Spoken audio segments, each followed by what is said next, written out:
Close the doors, walk across the corridor. We got something to show you. Media is our repertoire. Okay, you just threw out something there. Business continuity plan. You Yes. have to take us deeper. What exactly do you mean by that? Because I'm assuming that is connected to what to do in case of. But go ahead, Right. enlighten us. What is that? Yeah.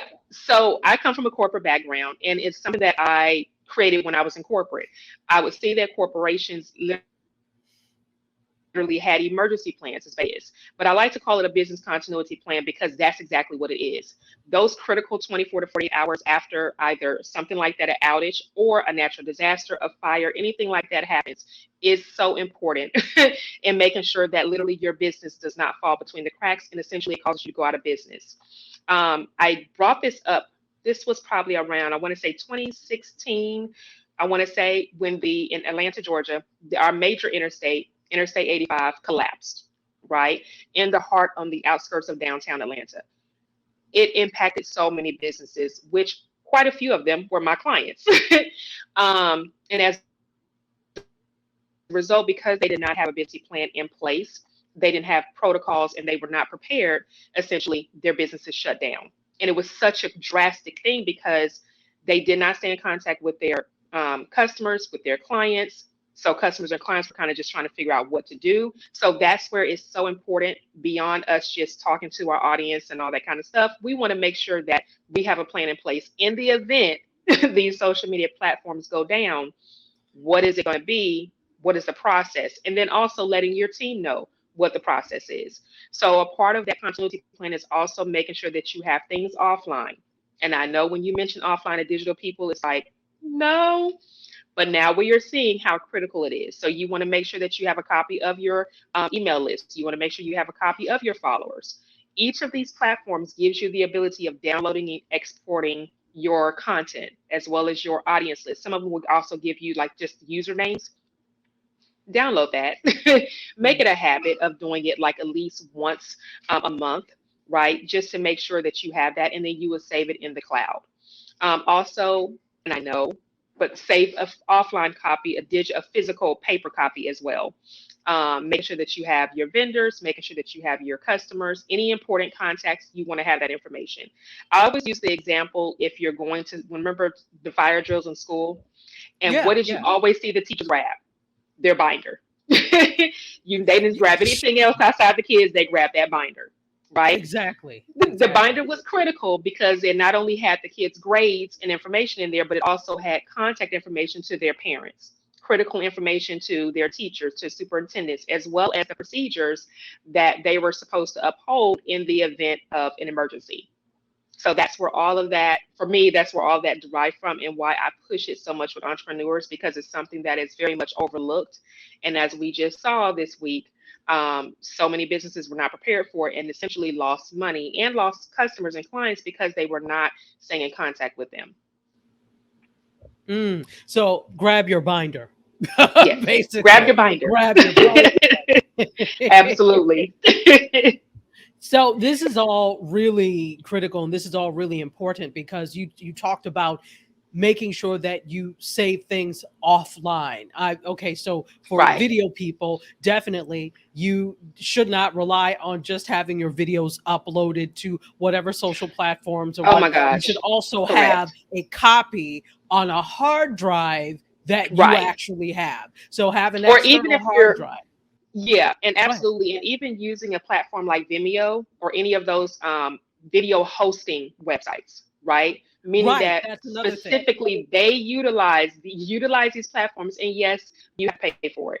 But here's the thing: when you're in business, you got to pay to play, right? It is what it is. So you got to make that a part of your monthly business budget.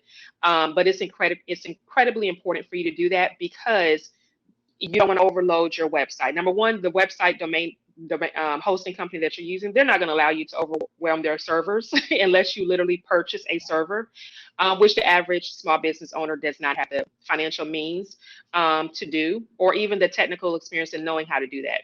So utilize that video hosting platform like Vimeo. Flickr is another one that you can use, and that will host all of your media, all of your video, because video takes and consumes a lot of storage. And then you would use the links and you embed those links into your website. So that's just a little nugget on the side of how to do that, because a lot of us create video content, and storage is a big issue. So that's a way to combat that. Absolutely. And as a video person, I have Vimeo. Yep.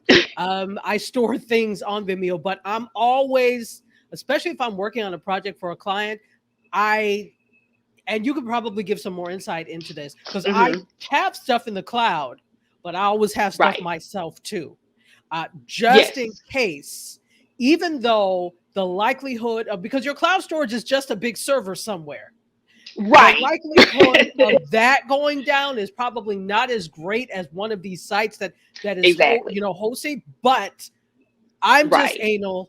I'm like, I also need to have a hard copy for myself, because if something Yes. goes down with that, then at least I have it. So I guess it depends on how much you trust your cloud storage, basically. So Absolutely. Yeah. And I'm old school, so I feel you with that. Like I'm an old school, and I'm talking about to internet. Because the people don't even realize is that a lot of these social media platforms and all this is still relatively new. Literally, Instagram, ironically, just celebrated their 10-year birthday like this week. So Instagram is only 10 years old. These platforms are not something that's been around for 20, 30 years.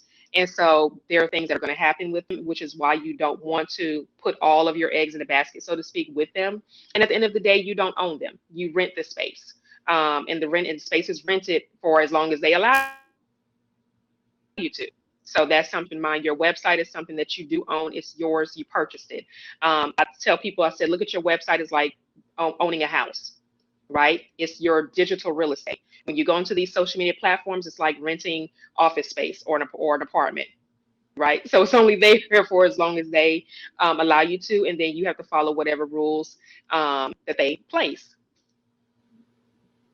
wow. Well, this has been eye opening. And I hope, look, if you all don't listen to anything I say when it comes to this, please listen to Lakeisha. She is very knowledgeable when it comes to this. And yes, it's probably going to take you some time to go back and put all these things in place. But Right. then the next time something like this, and it's not an if, it's a If when. it's a win. When the next time something like this happens, at least you'll be prepared for what to do or what the next steps are. So, Lakeisha, you actually work with people in terms of Mhm. starting businesses, etc. Give us some of the services that you offer individuals. Yeah, absolutely. So I specialize in working with startups. I love working with startups, and a lot of people are like, "Really, seriously?" Because it could be a very tough industry. However, I like working with startups because I like that process of starting something, right? Of molding it and creating it. And startups almost kind of sometimes don't get the best end of the stick, right? So in that, I take them through the process of building a strong foundation. Something that is very important to me, as you guys can kind of figure out by now, not only with business and brand protection, but making sure that you have a strong business established from day one, and a legitimate business, right? So this is beyond just throwing something up there and then just calling it a business, but making sure that you're compliant, making sure that you're registered, making sure that you're getting all the benefits of being a registered and certified small business owner. So that is what I do. I take you through the process of starting up your business, the foundational pieces, so that way you're able to launch it and grow it with confidence. And I do that, and I focus on the foundational components of that. So that way, if anything happens, you're not having to come back and fix things. Making sure that you are protected, making sure that your brand is protected, and making sure that you are out here in these social media streets and these virtual streets, showing up correctly and authentically. So, if someone wanted to work with you on showing up in these social media streets correctly and authentically, how could they reach you to do that? Absolutely. They can go to my website, www.misslakeshiawilliams.com. All of the information is in there. You will see information regarding Startup Achievers. That is my main program. And in that is a process that I take you through of helping you to start your business from literally idea. So trying to figure out what your talents and what your skills are, and then walking you through the entire process of establishing your business, getting your business registered, setting up your financials correctly, all of that good stuff. So that way you're knowledgeable. Even if you do bring someone out in, you have firsthand knowledge on what it is that they're supposed to be doing. Wow. So no more making sweet potato pies out of your home without a license, right? So Not without a cottage food license. No. not without a cottage food license. We talked about that before someplace else. So Right. cottage food license, yes, absolutely. We're going to try and do Yeah. things properly and correctly. Lakeshia, thank you Correct. so very much. I think we're all a little bit jealous right now because you're sitting in sunny Mexico near the beach, and some of us are not. So thank you so much for Right. coming and sharing all of your knowledge. Absolutely. Thank you so much for having me. I appreciate you, Dr. Tachi. Thank you. Cheers. Scope when you emotionally broke. Settle in our knowledge and conversations. Don't make